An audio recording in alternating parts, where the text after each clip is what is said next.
तुमच्या घरात इलेक्ट्रिसिटी नाही, पण तुम्ही म्हणालात की कधी तुम्हाला गरज वाटली नाही. इलेक्ट्रिसिटी नेमकी का नाहीये याचं कारण आम्हाला जाणून घ्यायला आवडेल. कारण काहीच नव्हतं, पहिल्यापासून इलेक्ट्रिसिटी नव्हती. म्हणजे माझ्या आजोबांच्या काळापासून इलेक्ट्रिसिटी नाहीये आणि आम्हाला कधी असं वाटलं नाही की इलेक्ट्रिसिटी नाही म्हणून फार अडताय, तेव्हा आपण काही झालं तरी वीज घेतली पाहिजे. आपलं छान चाललंय, चालू दे.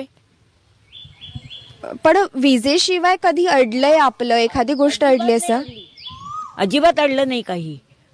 आपल्याला काय लागतं, वीज आली ना की त्याच्याबरोबर सगळी आपली उपकरणं येतात. म्हणजे अगदी स्वयंपाकघरातली उपकरणं येतील किंवा आपली चैनीच्या हे येतील की टी व्ही आला किंवा अजून काय बाकीचे काय असतील ते, कारण मला त्याची यादी नाही माहिती. माझ्याकडे फक्त एक छोटा रेडिओ आहे 2 बँडचा. आणखी त्याच्यावर माझं बरं, आपल्याजवळ वेळ पाहिजे ना. टी व्ही आला की लोक तासनतास नाक लावून बसून राहतात टी व्ही पुढे, हो की नाही.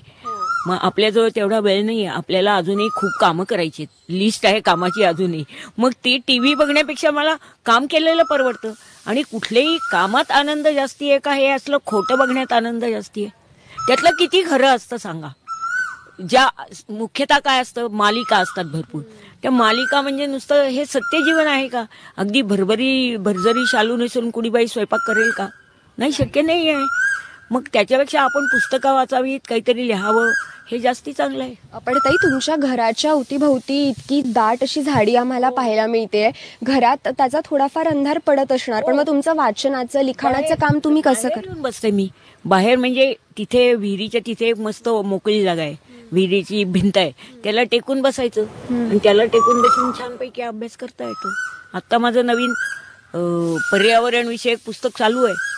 त्यात पहिला चॅप्टर लिहिला, तापमान वाढ, जागतिक तापमान वाढ का झाली, आपणच जबाबदार आहोत त्याला, दुसरं कोणी नाहीये. पण हे आपल्या लोकांना कळतं कुठे? हा, आणि यावर्षी उन्हाळा इतका कडक आहे, सगळे होरपळत आहेत. हो, उन्हाळा खूप आहे.